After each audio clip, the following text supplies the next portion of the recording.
kind of nervous because I don't exactly understand what the data point is. Me neither. Probably won't either, but then I'll ask you. Like, do you know what a data point is? A data point? Like a point of data? Not exactly here. Did you actually just restate it in the same, not even the different words in the same words? Yes, he did do that thing, but let's not worry about his stupidity for a second. The only one that's lacking brain cells here is you. Due to my numbers of psychological traumas, he has to write. Anyway, I know what he means here. Final exam calibration data request. You may request up to 5 Define 5. Define Okay. Alright everyone, so let me first recap some logistics to make sure we're clear on things because we kind of rushed out yesterday. So, hey guys, Oh, I know what he's talking about. to recap some logistics, first of all,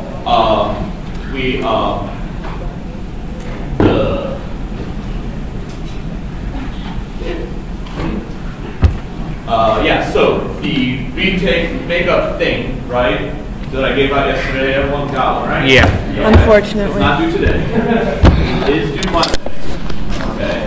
It's not any better. I don't want to push it up again right against finals. And it is not that hard a problem. It's not that easy a problem. If the answer seems really easy, that's not it. Okay? If you think the answer is 1 or 0, you're wrong. Okay? It's not that easy. Okay?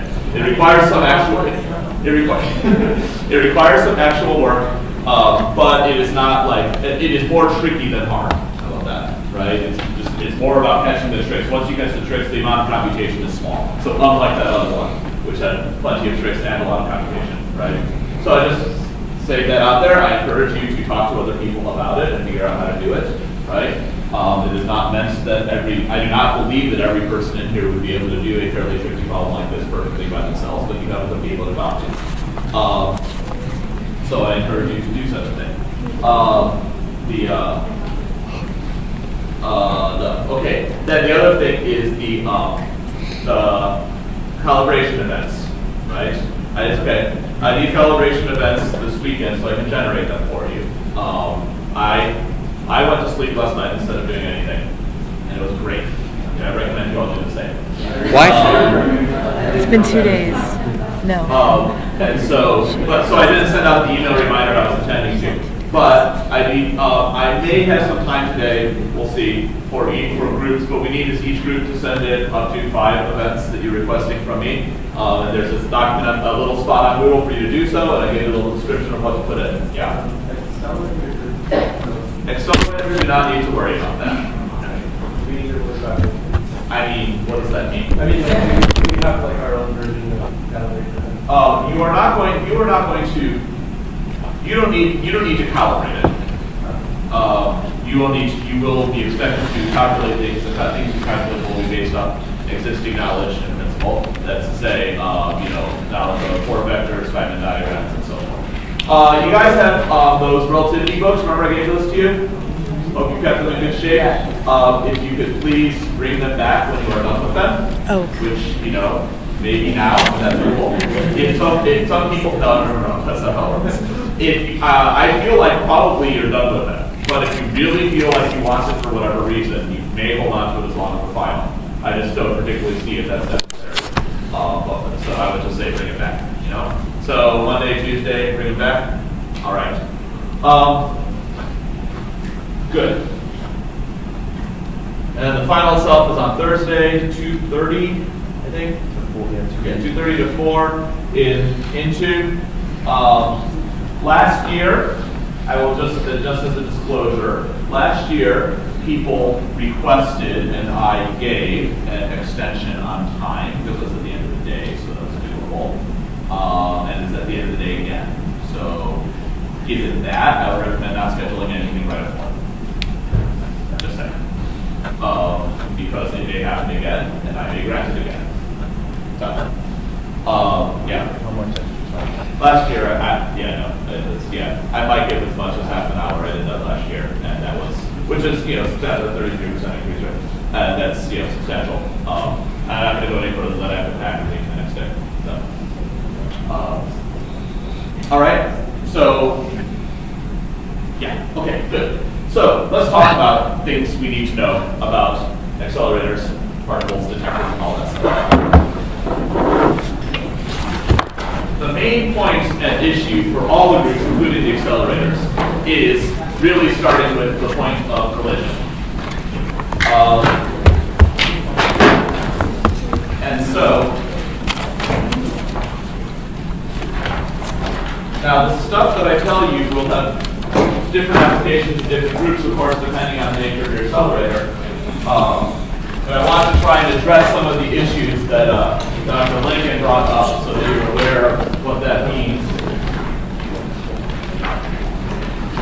Okay, you have two things colliding. All of you have two things colliding. Now, in a standard accelerator, tell me, you have two particles colliding. What is the total momentum of this system in the lab frame? Doesn't it depend? 0 is the total momentum of the system. In a standard accelerator, standard collider, these two have equal and opposite energies, therefore equal and opposite momentum, and therefore the total momentum is 0. Okay? That starting point allows you to do a lot of things that you cannot otherwise do, right? Because now you realize you are in the what system then? Center of mass, right? This is the center of mass reference frame. So now everything that comes out of this is going to have a total momentum of 0. So that's the first thing. Now, unfortunately, none of you have such a nice collider to deal with. That's the muon antimuon collider, where this is all there is. That's okay. I'll balance by giving the harder stuff to look at. So, but you guys do not have this because all of you have collisions involving composite particles. And collisions involving composite particles means anything that's not an electron or muon, more or less, right? Hadrons and a proton, right? Not to mention, gold nuclei, which are very composite. So, then when you collide them, you're going to have a different issue, which is you're really colliding a packet of, those are bowling balls, so a packet of three quarks, right? And in addition to quarks, what else is in a proton besides quarks? Gluons, right? The quarks are held together by the strong force, so there's gluons inside here as well, right? Well, gluons are particles, so they can collide too. So what happens is, when you actually collide these things, the whole things do not collide. Because the energies you're looking at, you don't get collisions between the whole proton, you get collisions between one part of this proton, and one part of that proton. And those two things come and collide. Right? And so these two things come and collide. So, the parts of the proton, I call them parts because they're not always quarks, they could be gluons. Okay? But the parts that come from the protons are referred to as partons. I know, right? So a parton, I can simplify it, it equals a quark or a gluon. A parton is a quark or a gluon.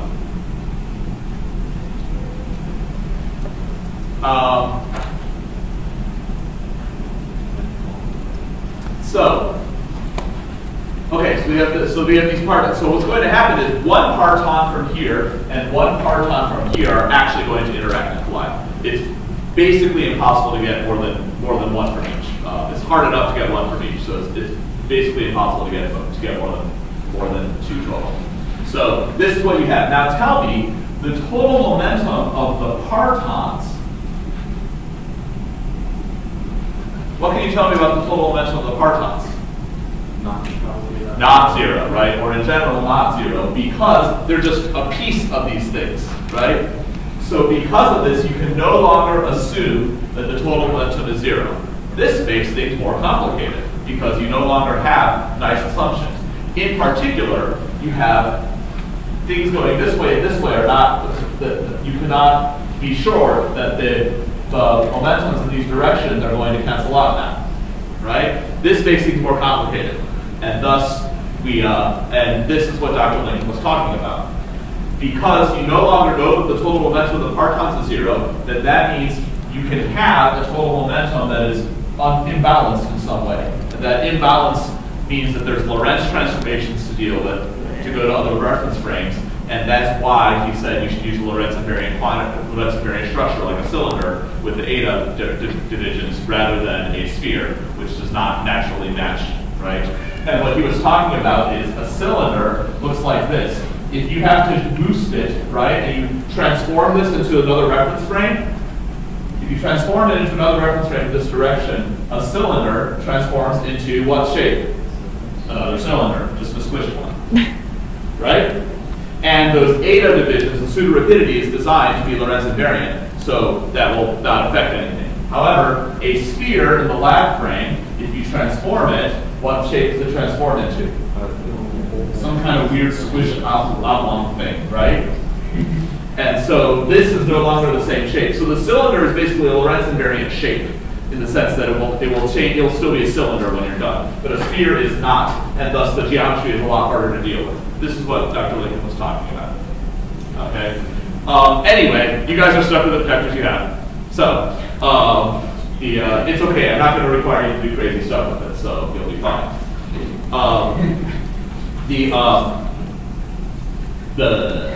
Okay. So.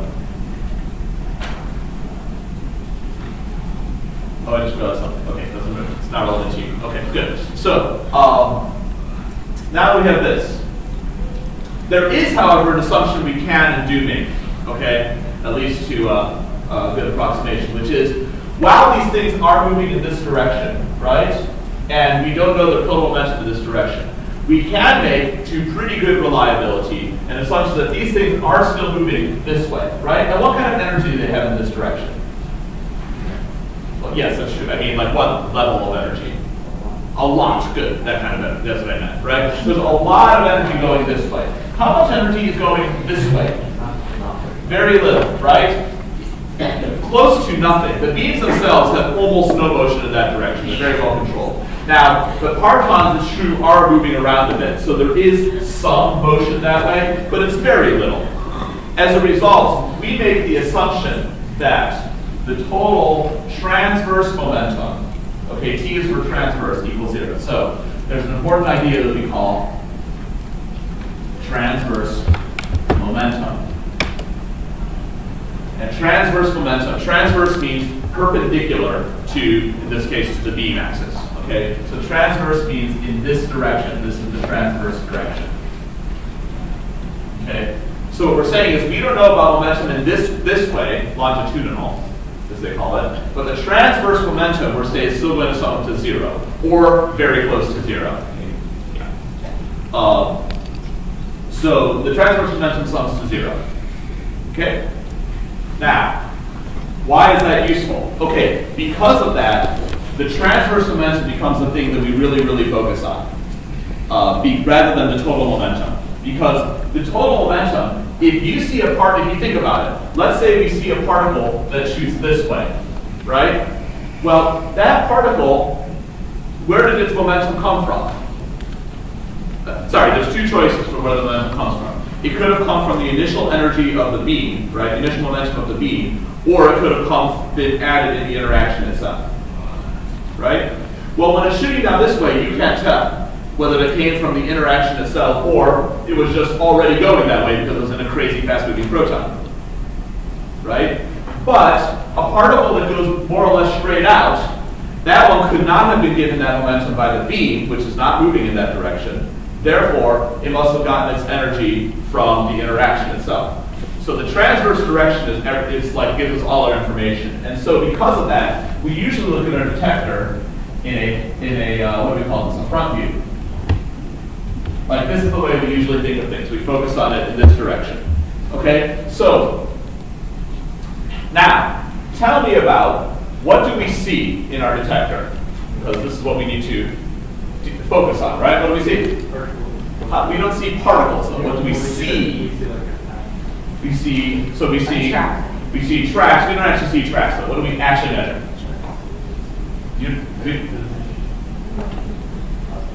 We see, so we get energy deposits in the calorimeter, and then we get, yeah, you get little dots in your tracking detector, right? Hits we call them, right? You don't actually see a track, you see hits, right? So what you'll see is this. You see blip, blip, blip, blip, there's your track, right? And then you see energy in your calorimeter, right?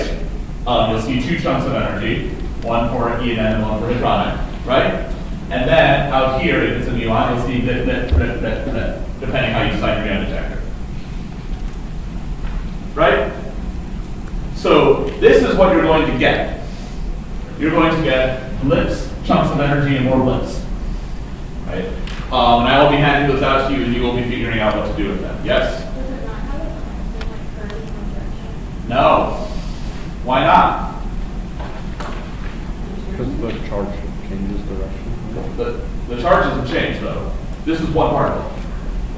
One muon in this case. Yeah, right. Here there's a magnetic field. Then once you leave the solenoid, there's no magnetic field. And then when you're going back through it, for one of you the return yoke and for the other you the toroids, right, give you a different magnetic field, which will cause them to bend differently. So it's not going to be a constant curvature. It's going to be a constant curvature in the solenoid, and then depending on how you do it, but on the muon's a non-constant curvature actually. Yeah, right. So, and that's what you're going to be looking at. Okay. So this is what you get, right? You get calorimeter energy. Now, the calorimeter energy will not be so narrow because, as you remember, stuff spreads out over a Moliere radius and all that stuff, right? So you'll typically get, several of these clusters together, right? And the detector will be the tracks will be three-dimensional tracks, right? They'll be curved and they'll go through 3 dimensions. There is something online that I forget what it's called. I think it might be plot.ly. It's something like that. That does simple 3D plots. Desmos, last I checked, does not do 3D yet. Yeah, they really got to work on that. Okay, so I recommend you get a hold of a 3D plotter. I'm going to give you Excel files with lots of 3D coordinates. I recommend you get a 3D plotter. They're free. They run online and stuff. So that you are able to look at the stuff that comes out. And of course, you're not going to get just one thing in a given event, right? You're going to get another track coming out this way with more clusters, and then so forth, right? All right. So we have 4 sections to the detector. Tracks, tracking, the inner tracking detector, right? The E-cal, the H-cal, apparently I still did not get enough sleep, and the muons, the muon detector. Everyone agrees on this part. Okay, let's talk about some different particles. And you tell me, what kind of particles cause hits in the tracking detector? They have to be charged particles. Neutral particles will not cause hits. Okay?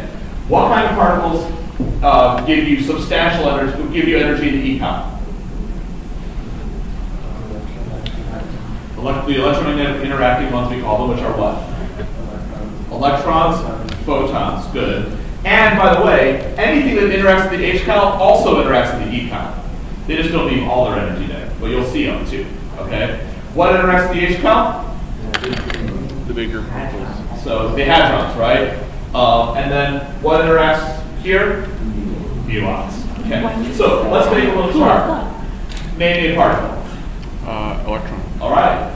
Electron. Now, by the way, everything in particle physics, not quite everything, almost everything in particle physics goes by flavor rather than by particle. So when you say electron, it means electron or positron. Because the only difference is the charge. And aside from that, we don't care. Hey, how do I measure charge? Direction of what? Good. The curvature in magnetic field determines the charge. It curves one way for positive, the other way for negative. If you're unsure on how the magnetic field works by the right-hand rule, it's fine. You just make sure to put that in your calibration data. You don't have to think about it, right? They behave exactly the same way everywhere, except that they curve opposite directions. So it's very easy to tell charge current. Yeah. So, like, if you were like given like more positively charged particles, and you see that more particles are curving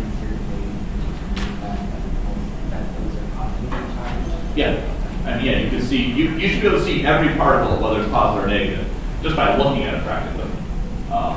And if you look at it in this projection, because the magnetic field is going this way, so the curvature will be one way for positive, one way for negative. It should be visible to the eye. You shouldn't even need to do anything with like your fancy thing. But even if you can't, you can fit a circle to a circle this way or a circle that way, right? We'll distinguish the two targets. Okay. How do you know which is just like you know that they're different? Well, that's what I said. Just send me ask for calibration data. Like in the calibration data, you tell me the charge, so I'll give you what it looks like, right? All right. Tell me, which detectors will see electrons? Tracking will because it's charged. Ecal will because it's electromagnetic. HCal will not because it's absorbed by this point. That's the whole point of ecal. The electron stops here, so that's it. Okay, good. Give me another particle. Muon. All right. Well, what sees a muon? Tracking, definitely. For the ecal and HCal, what happens with muons and those? They pass through it. They pass through. They leave little energy. Okay, so they leave a little. Okay, in both of them. So you should be able to see that, by the way, right? You should be able to see it, but it won't. But you can't use it to measure the energy. You can just see the presence of the particle in the econ, in both calorimeters. And then, good, the muon detector, right? All right. Next, particle. Quark. Quarks don't go by themselves, right? Wow. So proton, there's one. I want to see quark. If you see a lone quark, then there's a lot to explain. Okay, let's take a proton. Which one will interact? Tracking. How about ecal? Ecal's going to be a little, that's good. Because it will deposit some energy in ecal certainly, just not all that much. That's why you need the HCal, right? And the HCal will absorb the rest of the energy, not the muons, of course, because that's why we call muon detectors. Okay, what else? Give me another particle. Muon. We already have that. Oh, we do. Neutron, okay. Well, Not in the tracker. not in the tracker because it's neutral. Ecal a little because it's a hadron. And HCal, yes. Okay, give me another particle. Pion. Okay, pion. That depends a little bit. Charged or uncharged. There's charged and neutral pion. So pi plus, all right. Pi plus or minus because it doesn't matter if it's plus or minus. Go ahead. Tracking because it's charged. Ecal a little. And HCal more, right? Good. Give me another particle. They can only get to the muons in punch-throughs. The punch-throughs are typically pions that form late in a jet. So there's some other, or maybe not even a jet, but some other particle, maybe a high-energy photon or something, gets in there and it forms a shower. But in that shower, it happens to form a really high-energy pion. And then that pion, because of its high energy, it still doesn't get formed until well into the calorimeter. So now it punches through the rest of the way with enough energy. Sometimes that happens. Those are the kind that usually get formed late. I don't think I will have you worry about those. That's a lot to worry about. Photon. All right. Tracking?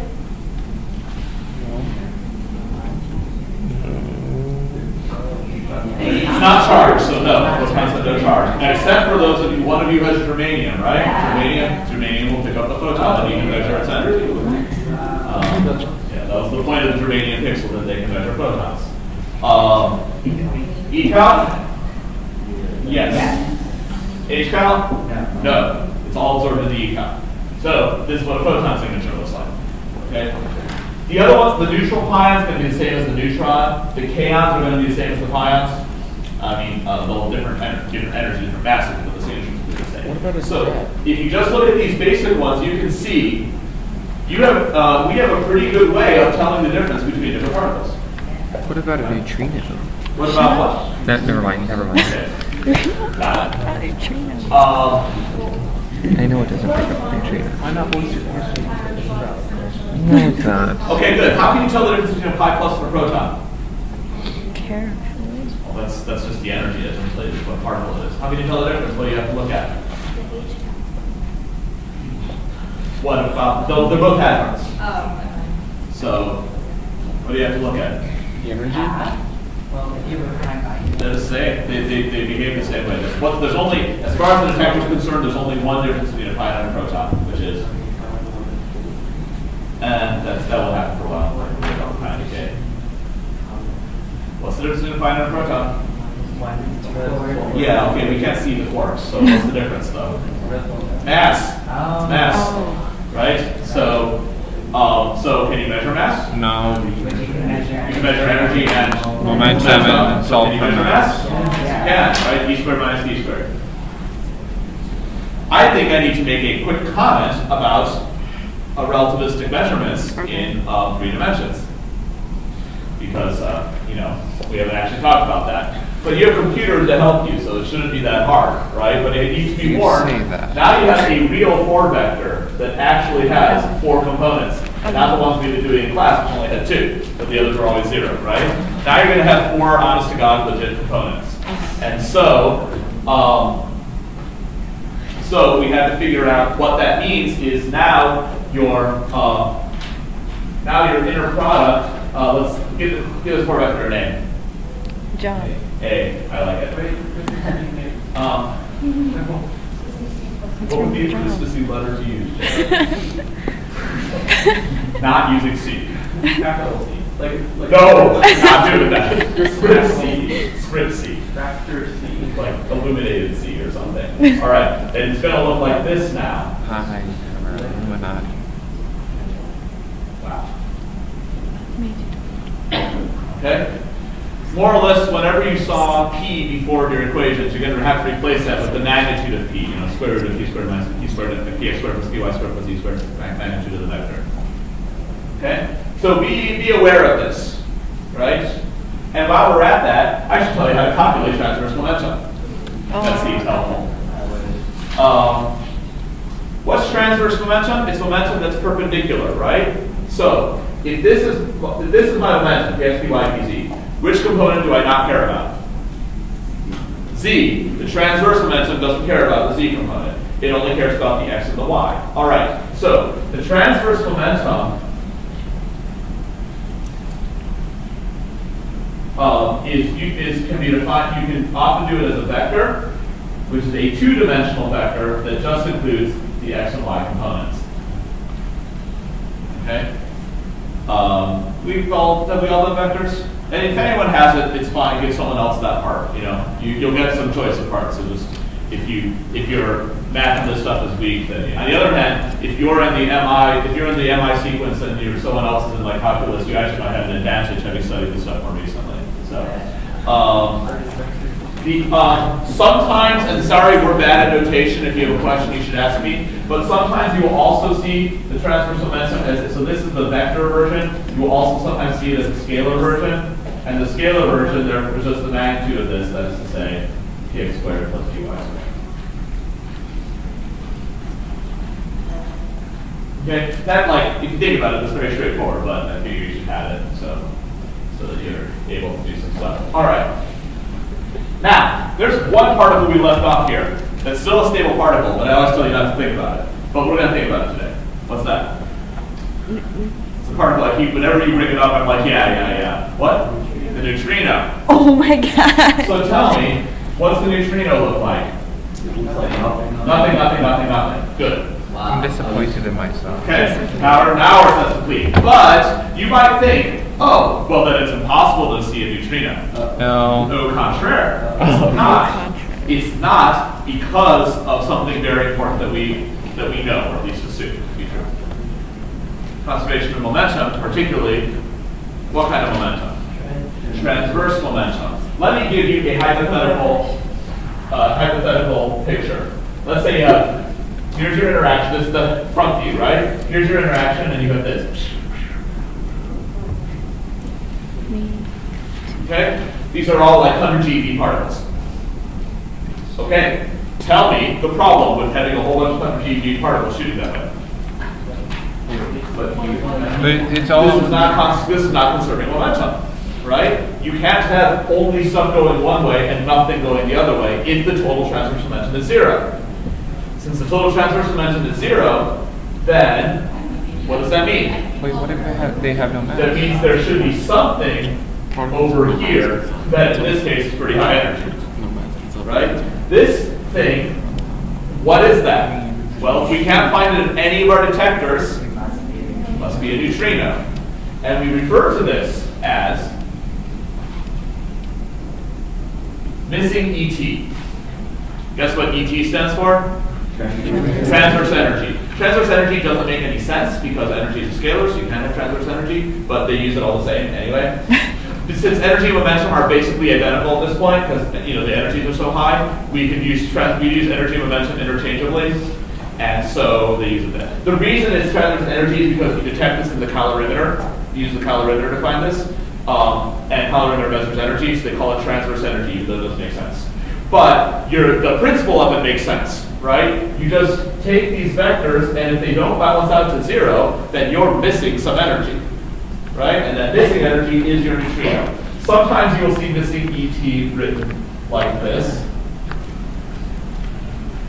which, if you want to do that, okay, whatever. But like I'm just letting you know, you might see that written somewhere. So ET with a slash through it. Okay, so how would you calculate this?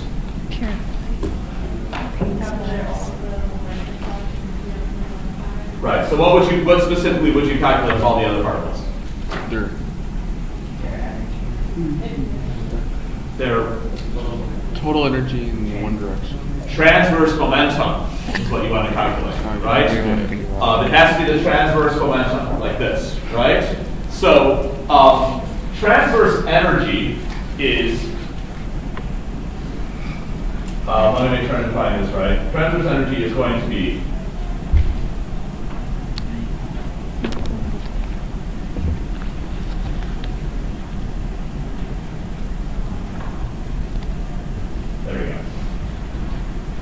okay, so because someone's going to have to calculate this, so you'll want this down.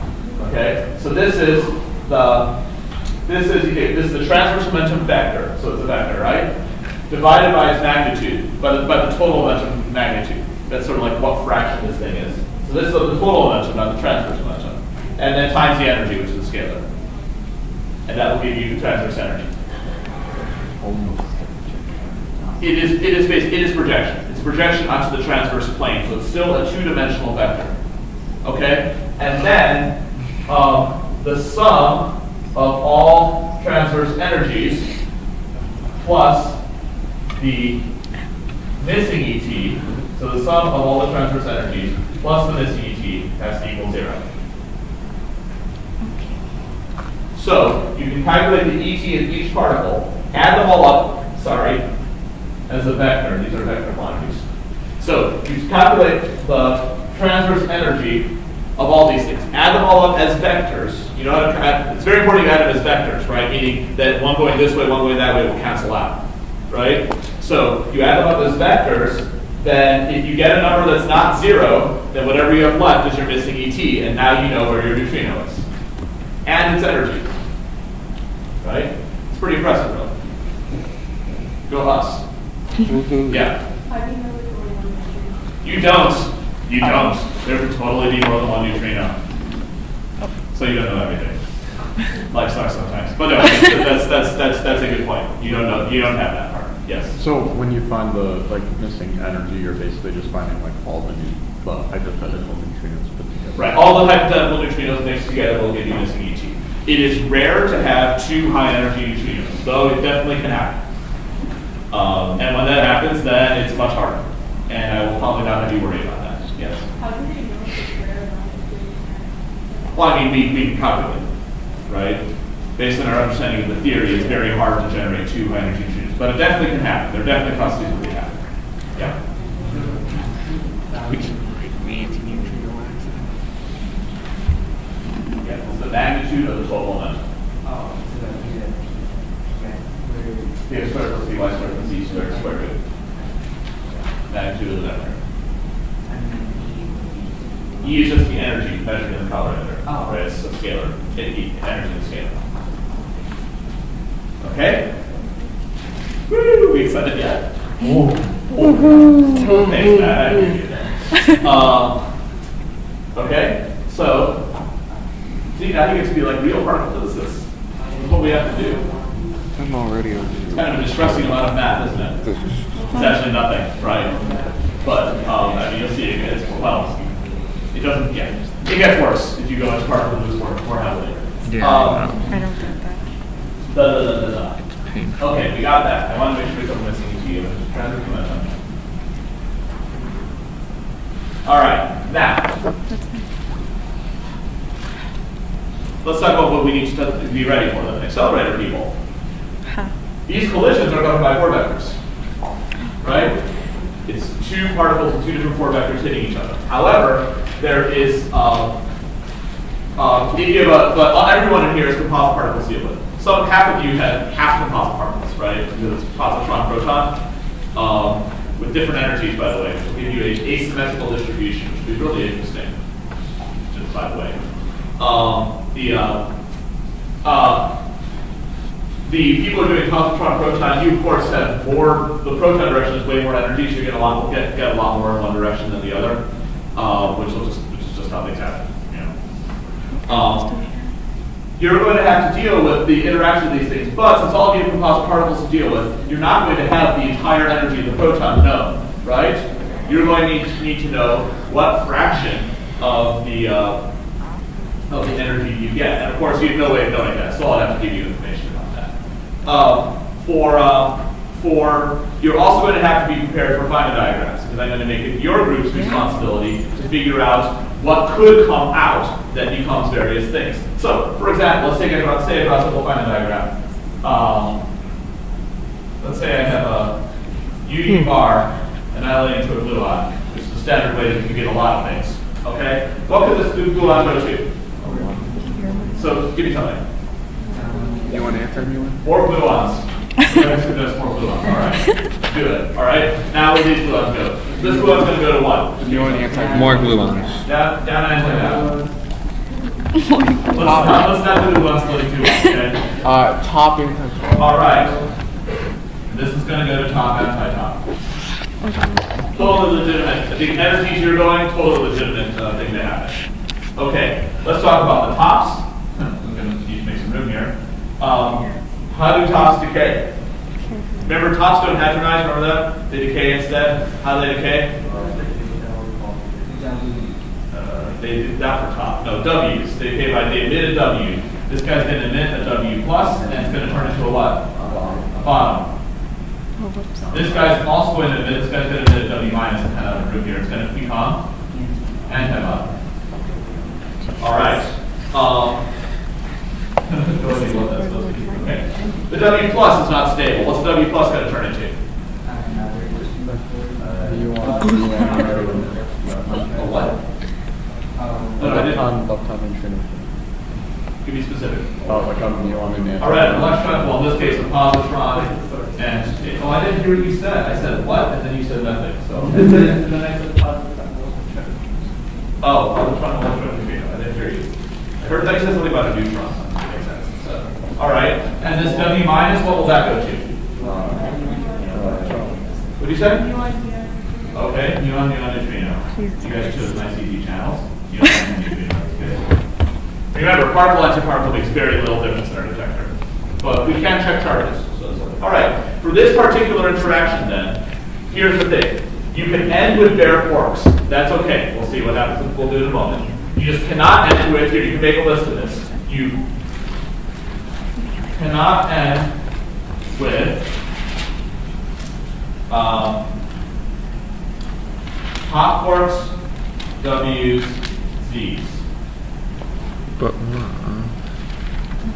everything else is okay. Okay. Wait, so you could end with the gluon? Right, you can end with the gluon. Okay, let's do one. All right, now, I would not give you this one, which is horrible, but let's talk about what you would get in your detector. Hey, you want a photon somewhere? Let's make a photon. Okay. So, yeah, muons are unstable. I told you stable particles. But they're stable enough. They get that Lorentz factor boost. They'll make it through your detector. Come on, you have a muon detector. Of course they'll make it through your detector. So that's why I did not call this unstable. I said cannot end with. None of these particles are stable except the positron and the neutrinos. Right? Oh, and the photon. Okay, so the question is, what happens to them? Okay, some of them are going to be, let me switch colors.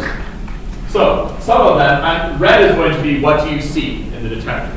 This one will be easy. We call this an electron. I know it's a positron. We'll call it an electron.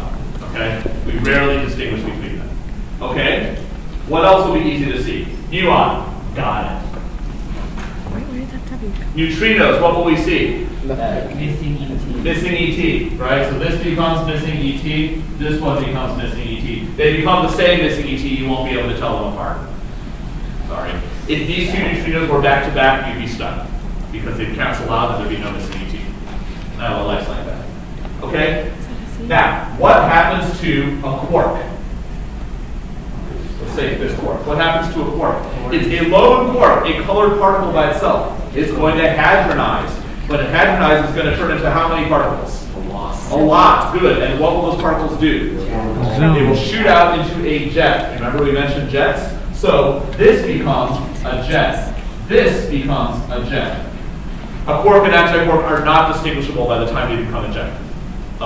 You cannot find the charge of the jet. There's way too much stuff going on.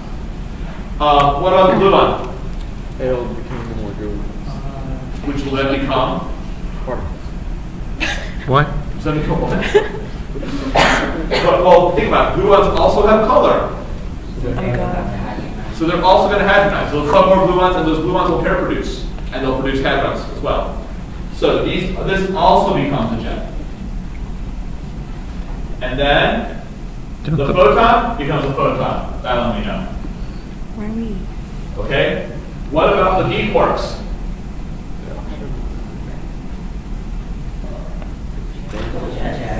Also jets. They also hadronize into jets. These become B-jets. Or B-jet. Each one's a B-jet, right? What's a B-jet? Well, remember how I talked to you about the B quark? The decay for a B quark, it cannot decay into a top. Its top's way too massive, right? So for a B quark to decay, what does it have to do? How can a B quark decay? It has to do like a CKM. It has to go by CKM, right? Because it can't go to top, that's ridiculous. It's the low, but it has to go to some lower flavor, which means it'll have to go through a CKM vertex, which means that B particles and B quarks are long-lived. It takes a while for them to decay because that decay is suppressed by the CKM vertex. So because of that, these guys last a while. And so, if you have a bunch of stuff flying out, and let's say we have some jets here, right? These are jets. They make that noise, you know, here's a single particle, right? Okay. A B quark lasts a while before it decays. As a result of that, what will a B jet look like? It would be would it be like narrower? No, well, I mean, there actually are minor effects on the jet itself, but that's not the main thing. It's not about the jet itself. It will start somewhere else. It won't start here, that's right. It will start somewhere else. Like that. Okay? There will be a distance. Now, that distance is not far. You will not see a line. This distance is millimeters. Okay? So you are not going to get your silicon close enough to see it, right? But you have very high sensitivity silicon right there for the purpose of being able to tell the difference between a B jet and a regular jet.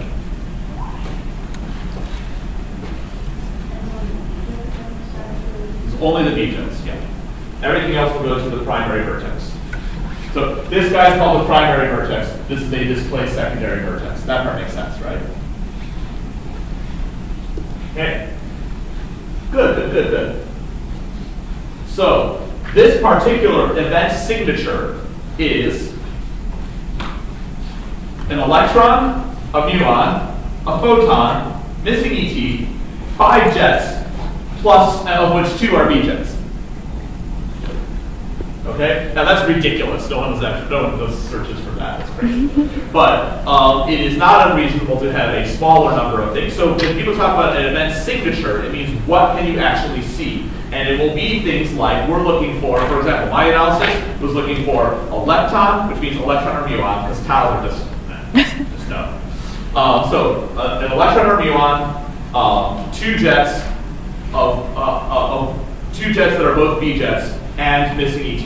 No, wait, hang on. Two jets of which one is a B jet and missing ET. Okay? Look, I'll even draw it for you. Here's my analysis. It's like this.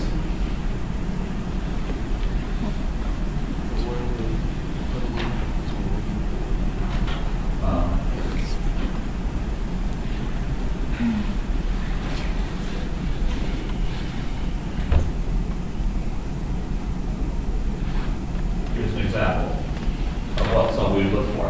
Okay? So I'm looking for this thing, so it would be a lepton, missing ET, or this is an electron in particular, missing ET, two B jets. And that would be my signature. Okay? So, analysis people and accelerator people are going to have to start matching things together, right? In other words, what Feynman diagram will result in a certain event signature, right? And what event signatures match which was Feynman diagrams. That's going to be your job, yeah. So we would like know the signature and then have to work backwards to find Right, because the detector groups will be able to tell you very quickly, I think, what your event signature is. Right, they should be able to tell you that pretty fast, hopefully. It should not be hard, guys. Right? Jets should be easy to see. Can you think of what a jet looks like? A whole bunch of particles all together. Yep, that's a jet. So, so the jet's easy to see. So then, once they pass that on to the accelerator folks, part of the accelerator folks will be having to work on, all right, what Feynman diagrams can result in that? All right, and now we go to the analysis stage, where we have to consider the important idea of signal and background. Signal means what I want, background means what I don't want. Here's the problem. My event signature is what do I say? Electron, two B jets, missing ET. That I just give you the example of my thesis analysis. Okay? Signal is the thing we were looking for, which is something interesting. In this case, it's called single top production.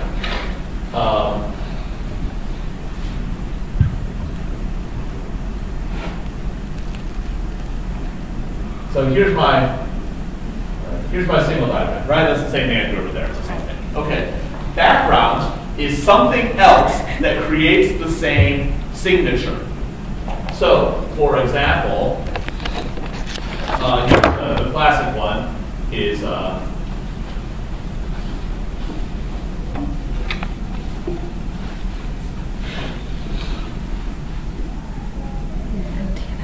this one.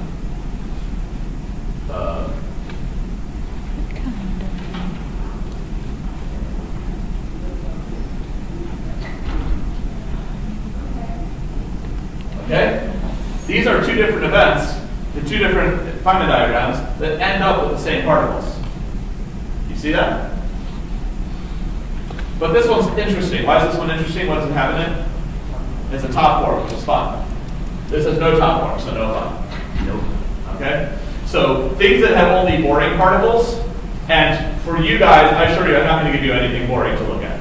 So the diagrams that have only boring particles are, boring, right? So and those are your backgrounds. Diagrams that have fun particles are signal. You typically have one signal and multiple backgrounds. Yeah. Things that aren't in the standard model yet. So we do searches for all sorts of particles that don't exist, right? All sorts of crazy, supersymmetric particles, like the stop search. Those are the stop score, right? Remember that? We also do various neutralino and chargino searches. We do searches for axions and pomerons and colorons, and they call them colorons. We really thought a better name would be the crayon. Are these people We we search for all sorts of crazy stuff. Blue balls and tachyons and monopoles and all sorts of things. Anyway, the point is, the signal is usually something that may not exist, but you're looking for it, right? The background is everything else. Okay, now how do you know you found signal versus finding background? Some distinguishing feature. Some distinguishing feature, good job. So you primarily, well in this case, yeah, you can't see the top corner, right? So the basic way we're going to do it, I mean there's a lot of ways to do it. I'm going to tell you one. You're going to do it by means of a bump hunt. Which means here you put invariant mass, right? And you make a histogram. Okay? There's a histogram maker in the data analysis tool pack that you installed in sophomore year in Excel. Or I'm sure there's online stuff that will do it as well. I'll remember that, right? But there is a histogram maker that will make a histogram out of a list of Excel entries. That's one way to do it. I'm sure there's stuff online as well that would also do it, which is fine. But you want to make a histogram. Most of the time, brown for background. Most of the time, background looks like this. Usually something kind of like that, right? And then most of the time, signal looks like this. Remember the resonance we talked about? We talked about that, right? Yeah. We called it a resonance, right? Yeah. Okay, good. Okay, so when you add these together, you will see a bump. And remember, what is the significance of this point here? What is that? It's the pole mass of the particle itself, right? So this is the mass, the pole mass, of the new particle. Yeah? Right, so the invariant mass of what is the question. Now, how do you calculate invariant mass? Invariant mass equals the sum of all 4 vectors as 4 vectors. So you have to add them as 4 vectors, remembering that you actually have 4 components now, so you have to add them together, right? Energy is always positive, but these can be negative. Not complex here, luckily. You sum of all 4 vectors squared. Since you square at the end, remember it's squared like this squared, right? The 4 vector squared. So you will get a positive real value at the end. That's your invariant mass. And then the square root of that technically, right? Because that gives you mass squared. So then you have to take the square root. So that's the invariant mass. Now, the big question is invariant mass of what? I know how to find the invariant mass of particles, but I don't know which particles to look at. But tell me, if I took the positron and neutrino, which I have both measured, right? I have the electron energy and momentum. I have the vicinity of the neutrino, which is best we got, right? If I take those and I form the invariant mass, then what will I see in my distribution? If I take the electron and the neutrino and form the invariant mass, what will the histogram look like?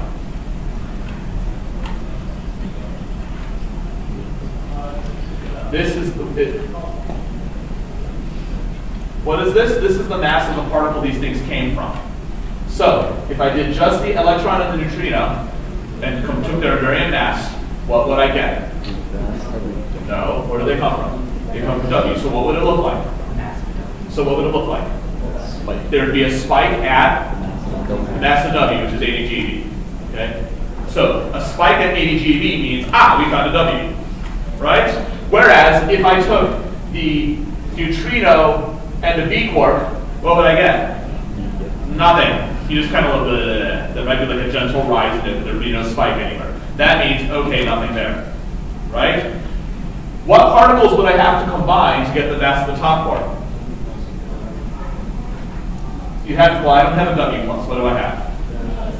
The B, the electron, the neutrino. If I combine these 3, I would get a big spike at 172, the top quark mass. Unfortunately, I don't know which B to choose. As a result of that ambiguity, I would probably get a kind of mushy mess with a smaller spike, because I'd be wrong half the time. But it's okay, you should be able to see the spike stuff. Okay? So this is going to be our approach to analysis, the simplest kind of analysis in bump match. And if you can find a spike, that means you found a particle. But careful, check to make sure you check the mass of the spike, because if it's a known particle, then you didn't find a new particle, you found a multiple. Right? So that choice of what exactly to look at is going to depend on the diagrams, is going to depend on the interactions. Right? Sounds like a lot of fun. Sounds like you're going to need a lot of people to work on this, doesn't it? All right. Fortunately, we have a lot of you. So, I think this will cover. This will basically cover. You know what? Bring questions on Monday, as you have them, and the rest of the time we need to talk about them. Cool. I need you guys to submit things. I was trying to actually send that email now. I need you guys to submit stuff like early this weekend, so I can generate that on Sunday. Like, wait, what type of submit stuff?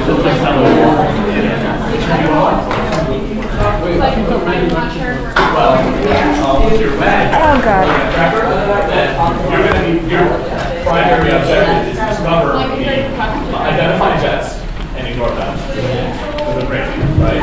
And so you have the isolated particles.